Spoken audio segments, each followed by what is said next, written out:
actually sometimes looking like the player that we all think can be, being one of the best power forwards in the NBA. Then sometimes he looks just like an overpaid role player. So if they do anything with John Collins, I think they should. I think he needs a new change of scenery.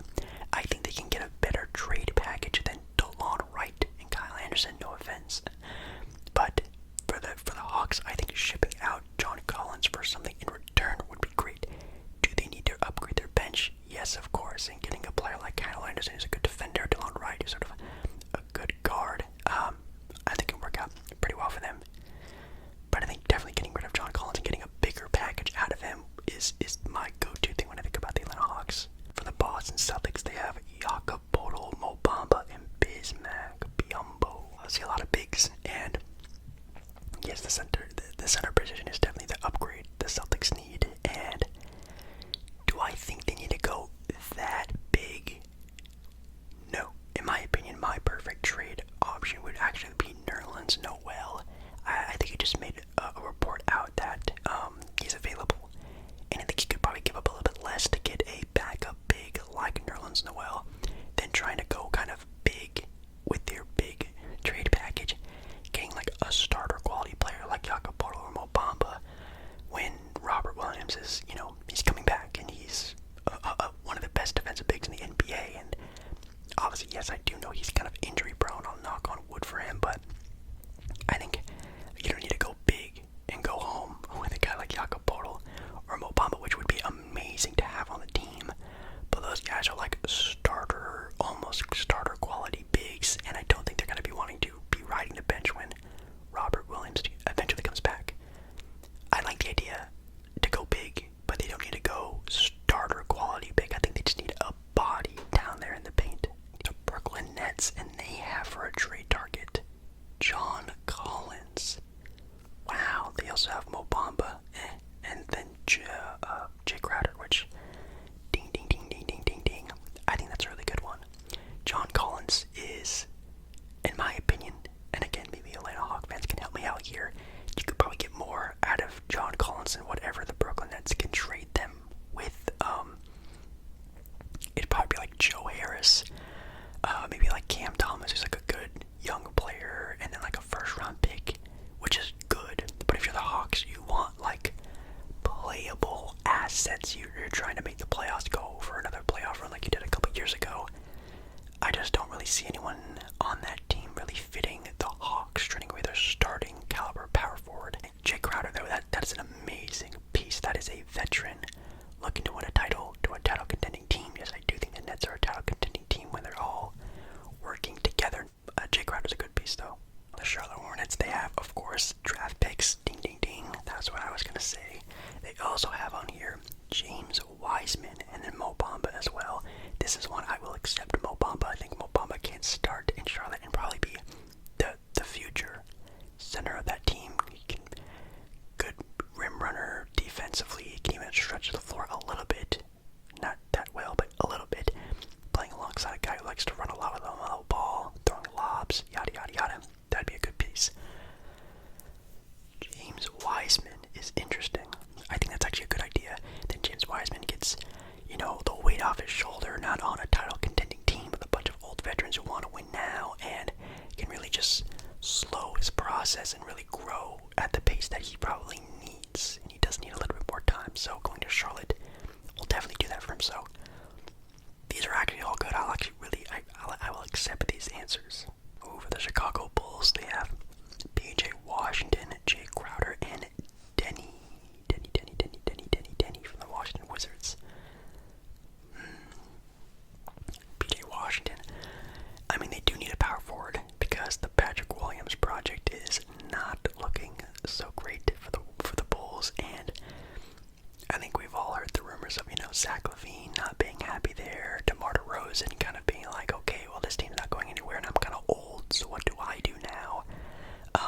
Lonzo Ball is probably not going to play for the entire year. Vucevic is even on the trading block. It looks like it's almost that big red button time for the Bulls, and if they do hit it, you can get a lot for the players that they have. Like I just named 3 guys between Lavine, DeMar, and Vucevic. Like you can get a lot of draft capital from that. So I think, in my opinion, if they do want to try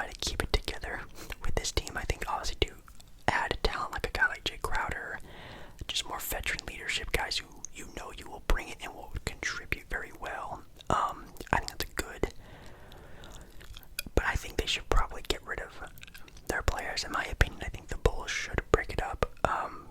That's just my own opinion.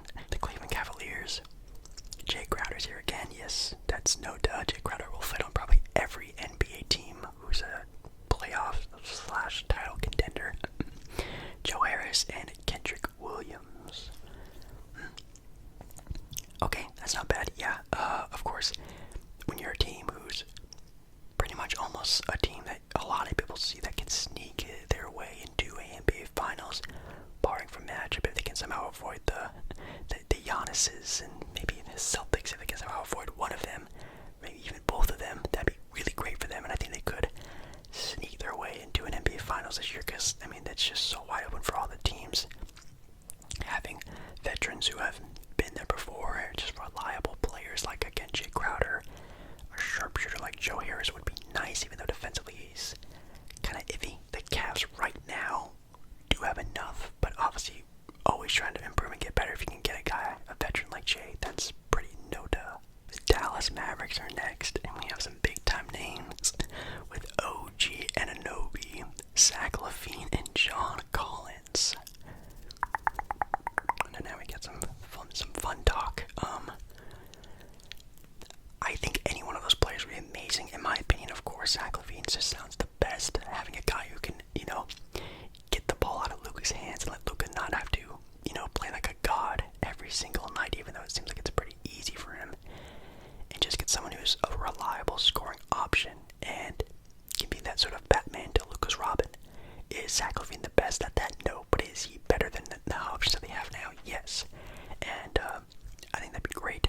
OG Anunoby is good. He's obviously a defensive-minded guy, and that's obviously a player that every single team in the NBA wants to have. And man, the price point that OG Anunoby and the Raptors have are ridiculous. I'm the Mavs. I am poking and prodding and calling and dialing and bugging the Bulls every single day about the availability in different trade packages surrounding Zach Lavine. I think that's perfect. Or even DeMar DeRozan would be great too. Denver Nuggets are up next. They have Matisse Thybulle, Javonte Green, and Josh Richardson. Good defender in Matisse Thybulle, and obviously the Denver Nuggets are a team that I guess could use better shooting, so obviously getting Matisse would be yikes, but getting a great perimeter defender is never a bad thing. And then when you have a guy like Jokic who can set any player up and make them, shoot better, be in better positioning and things like that, I mean, that's perfect for a guy like Matisse Thybulle who really needs to be in specific spots in different types of situations to even score a bucket. So having a guy like Jokic sort of be that guy there would be really good. You wouldn't really probably have to give up a lot for him. Maybe even a second rounder, 2 second rounders. I don't think the Sixers even really play Matisse Thybulle a lot anymore, so I think you can actually get him for pretty cheap. So Matisse being there, being a defender that you can come off the bench or even close games out, I think that's a great pick for the Nuggets. Whoa, for the Detroit Pistons, there's just obviously draft picks, which is no duh. They also have Johnny Davis and James Bouknight as well. Johnny Davis, the dude who was just drafted this year. Now I know Johnny Davis, his rookie year is definitely not going that great. He's definitely really struggling with scoring on this level of NBA basketball, which is very surprising because a lot of people were saying that was going to be the easiest part for Johnny Davis. Now he's kind of known as just like an okay defender, but I don't even know. I mean, unless you gave up like a future first round pick for him, which I don't think Detroit would do, I don't think you're going to be able to pry them away. He still has so much potential. He's a rookie. He hasn't even played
center. I'm not saying he's going to tilt the scales or anything like that, but he is a very reliable option down there in the paint.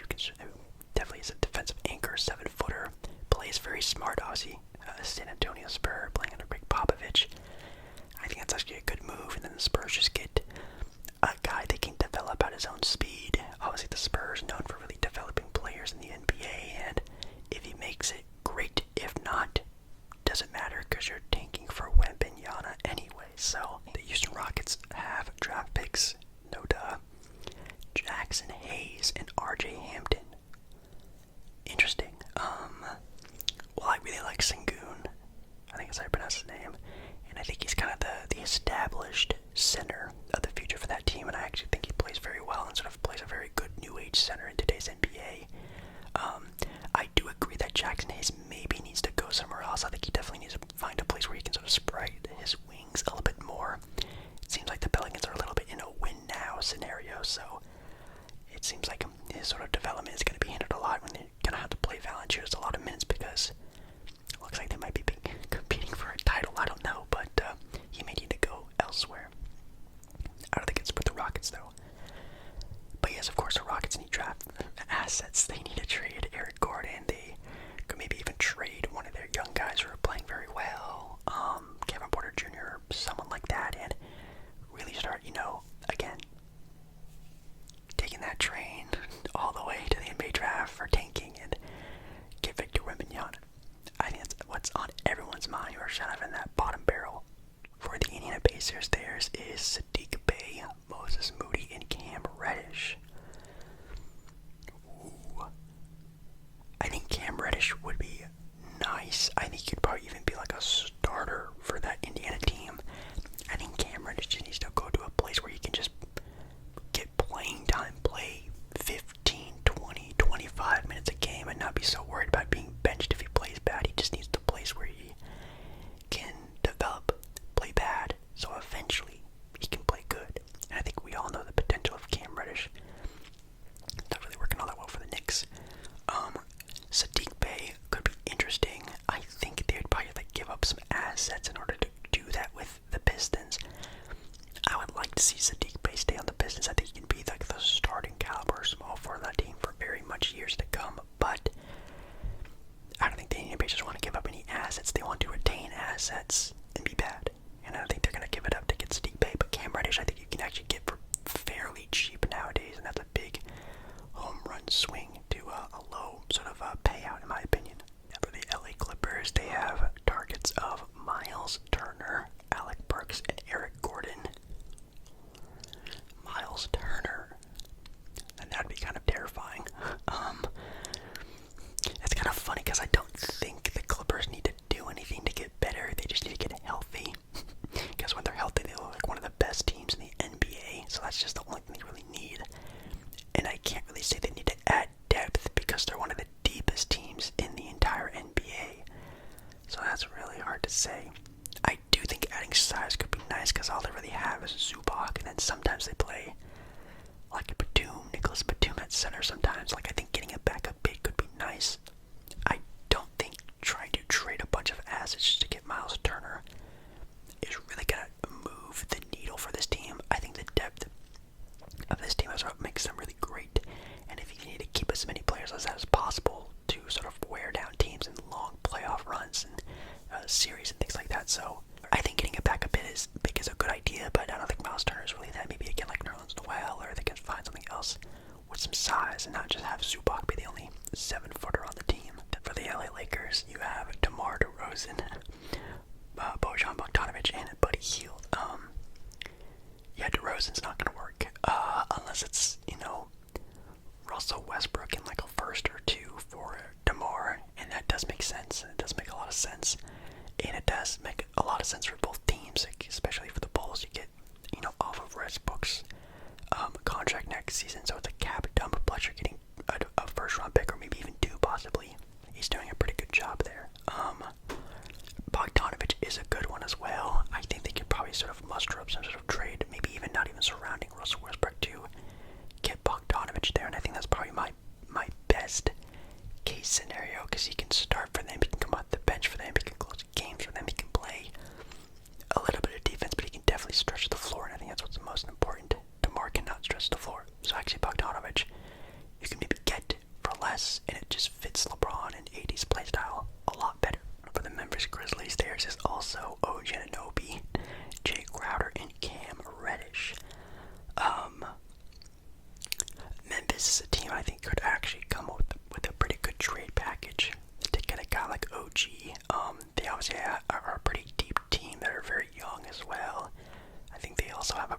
amount of draft capital still. I don't think they made any trades using their first round picks, so they could probably give up like 2 first round picks plus X good role player plus some sort of young player they're still trying to develop. And I think that could definitely give you an answered call from the Toronto Raptors, which is actually kind of a good idea. And got OG Anunoby in a grit and grind mindset of Memphis with Ja and Jaren Jackson Jr. and Dylan Brooks. Wow, that's kind of terrifying to think about. But again, I don't think the Raptors they're not going to let him go. Jay Crowder, though, is great. A veteran if you're trying to be a title contender. Jay Crowder kind of fits that sort of grit and grind mold very well. OG Anunoby on Memphis, I love it a lot, man. I don't know if any team can get OG. For the Miami Heat, theirs is Josh Richardson, Jay Crowder, and Saddiq Bey. That's tough. The Miami Heat are definitely a team that are very, very, very hard to try to figure out, and none of these trades are going to fix the Miami Heat. Maybe Saddiq Bey, that's a potential one. But who do you have to trade for Saddiq Bey? Not really anyone, because the Miami Heat's entire philosophy was, we'll just build up our role players through development, and it's our undrafted guys and Heat culture and yada yada yada. That's not really getting them anywhere, to be honest. I love Jimmy Butler, I love Bam, I love Tyler, but man, Lowry is so fallen off, and just a lot of other players, they're just not the same team as they were last year. They just look so different. And of course, I do think they need to do something. Is the big red button play? I don't know. I think obviously, of course, the big three should stay with Jimmy, Bam, and Tyler, but like they just need to wash, in my opinion, everyone else out of there and just get some new, fresh faces and figure out something else different. The Milwaukee Bucks, possible trade targets of Jordan Clarkson, Jay Crowder again, oh my god, Eric Gordon. Jordan Clarkson would be nice. I think definitely some scoring and some perimeter shooting would be great for the Milwaukee Bucks. Because of course, Wesley Matthews is really the shooter that used to be. Chris Middleton is sort of wishy-washy nowadays. I think them getting another really reliable scoring option who can put up 20 to 30 points any given night. They could average around 15 and could come off the bench for them, and I think that'd be really good. And I think obviously with the Utah Jazz wanting some first-round picks, you just throw them a first-round pick, maybe even a second, and maybe some sort of cash money sort of matching contract, and boom. I think that can get you a Jordan Clarkson, so I actually really, really like that one. Any type of bench scoring would be great for this team, or even a backup big would be great, because obviously Brook Lopez is doing pretty well, blocking shots, but I think they need some sort of different look at center. That could be a good idea to look at that. Minnesota Timberwolves, theirs is Gary Trent Jr., my boy. I love Gary. Josh Richardson and Kelly Oubre. Okay. In my opinion, no. In my opinion, I do think, even though I love this player, they need to get rid of D'Angelo Russell. I think they need a new starting caliber point guard. I don't think D'Angelo Russell's really the guy, and I even said it when he first got there to the Minnesota Timberwolves. I just don't see him fitting very well on that team. I think the Minnesota Timberwolves need a playmaker. They need a guy to get the ball to Cat and Rudy and Edwards. The ball can't stick to. Obviously, D'Angelo Russell, he is a good scorer, but like, so is some other guys on that team, and probably a lot better. So, in my opinion, I do think he needs to go somewhere else. And then whatever you can get back for him, I think is what they definitely need to try and do. Getting a guy like Gary Trent Jr., who's definitely a starting caliber player, but you already have a guy like Anthony Edwards, like, I guess, unless you wanted to come off the bench, which I don't really like that idea at all. They need to glue that starting five together a little bit more, because that's where all teams start first. Build up your starting five, and then you move your way down. They haven't even moved past getting the starting five, all that together very well. So the New Orleans Pelicans, they also have Mo Bamba on there, Dougie McBuckets, and Nerlens Noel. Again, I was just talking about the Pelicans. I think they are sort of in a, I don't want to say win now mode, but they're definitely in a contenders mindset. And Jackson Hayes, just talking about him, I think he's still in a little bit more of a development phase. I think them getting a backup big behind Valanciunas, who's been playing pretty well this year, like a guy like Mo Bamba,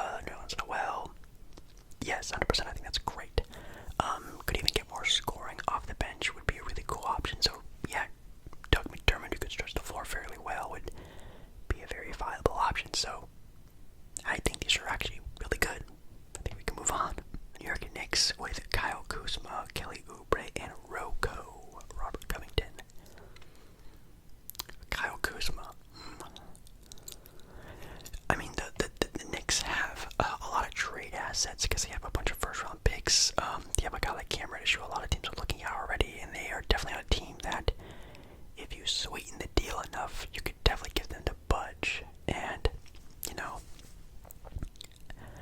it kind of depends on the Washington Wizards and what they want to do with their future, which, of course, we all know they are one of the biggest question marks in the entire NBA. But maybe you could somehow match contracts pretty well and maybe throw in a first or two first, a second and a first, however much the Knicks sort of value Kyle Kuzma. That'd be kind of nice, and obviously with the Knicks playing a lot better right now, them getting a really big push offensively with Kyle Kuzma, who's also kind of an underrated defender who can really much guard 1 through 4s. That might actually be a very positive move. So actually, I'm not mad at that. I just don't know the situation or the trade package that would revolve around it. But that's actually not a bad option. For the Oklahoma City Thunder, theirs is Cam Reddish, James Wiseman, and Patrick Baldwin Jr. So a bunch of young guys who kind of just need development. Makes sense for the Thunder. I don't think they really need James Wiseman. They have Chet Holmgren, who's already a project. They have that other really big, tall, skinny guy as well, and they're also kind of tanking, so they could even end up with James Wiseman. So, Victor Wembanyama. I think Wiseman on that team would be great. I think that's great development. That could be a great duo punch with SGA. Even Josh Giddey is a great passer with James Wiseman. Could really put him in good spots. I mean, if they're not gonna tank, I really like Wiseman there. But then again, you also have Chet Holmgren, who you really need to focus on to develop. Trying to develop two bigs at the same time and kind of play kind of differently. That could really hinder one or the other. I'd rather just get all of my attention for a big to Chet Holmgren, so I don't really like that idea. Cam Reddish, that's a good one. Could just be another great young asset to the Oklahoma City Thunder, and the Thunder have a bunch of first-round picks. You can throw the Knicks 17 first-round picks and still have like 30 left over, so I think that's actually a good one to add to their roster as well.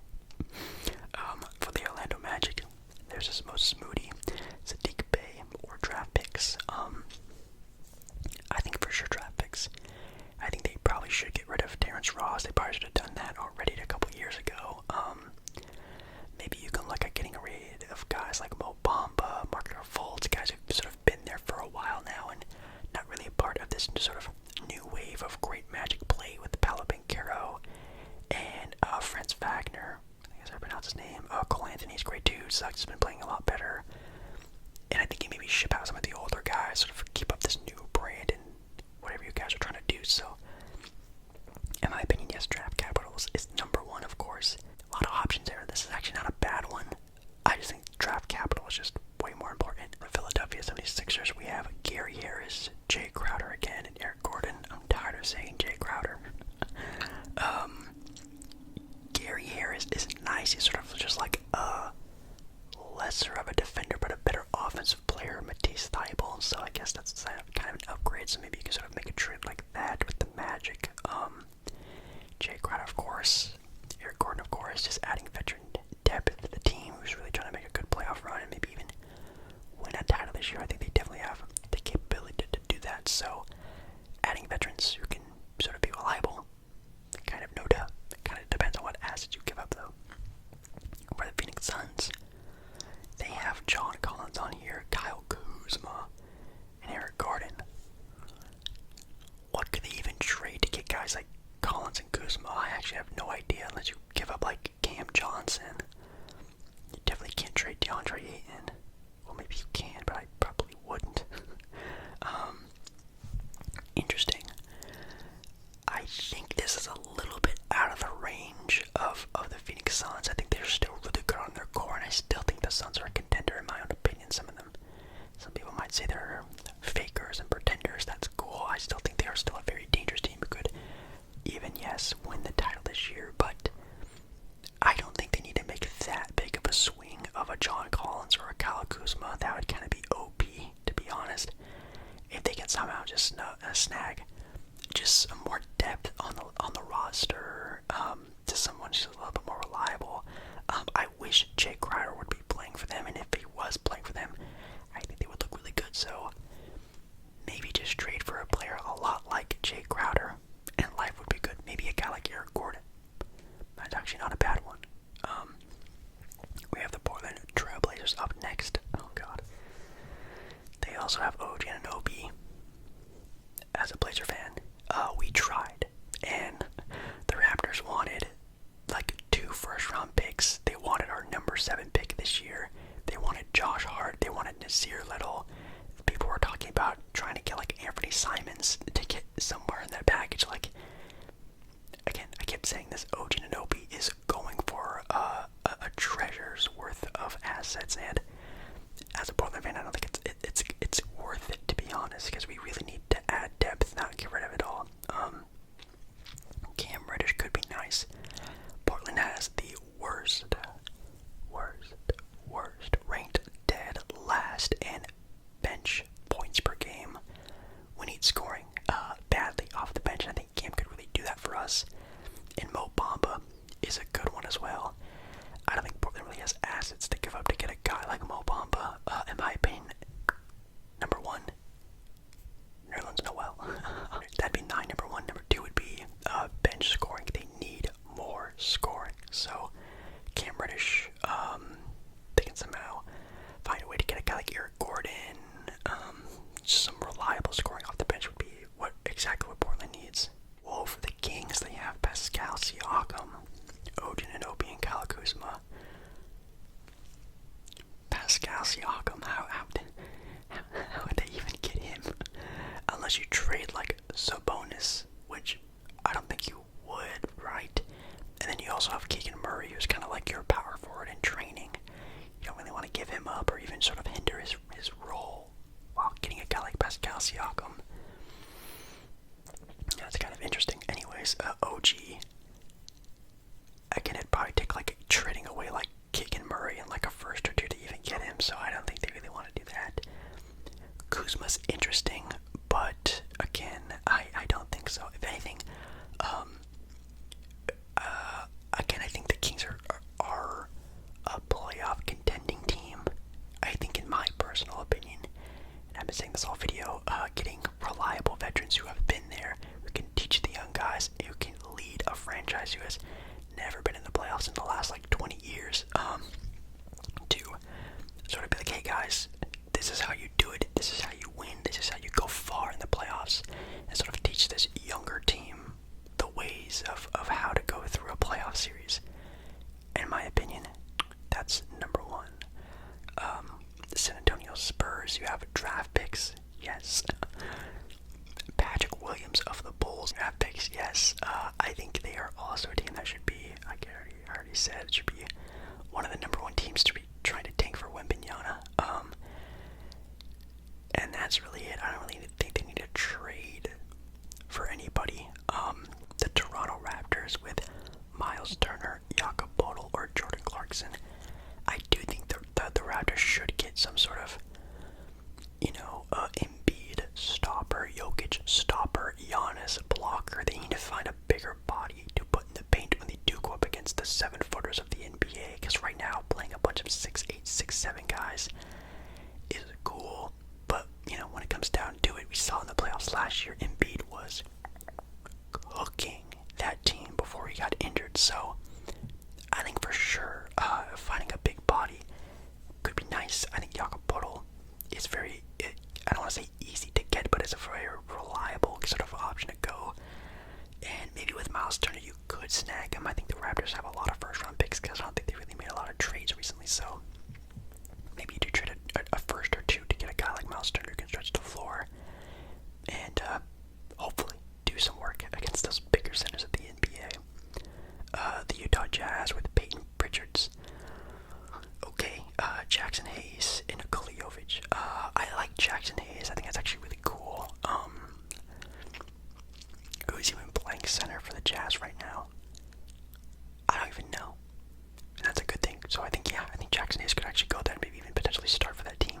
At least get a little bit more wing spread of himself and really sort of see his development and see if he can be a starter, a future starter in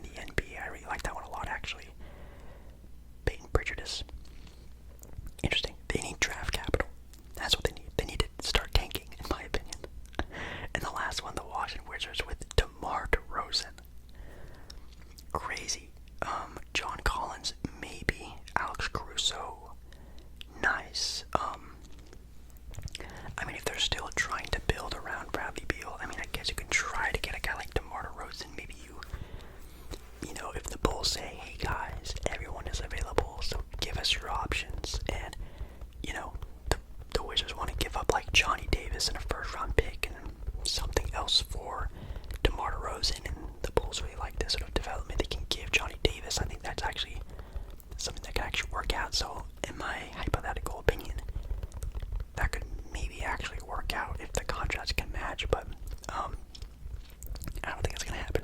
In my opinion,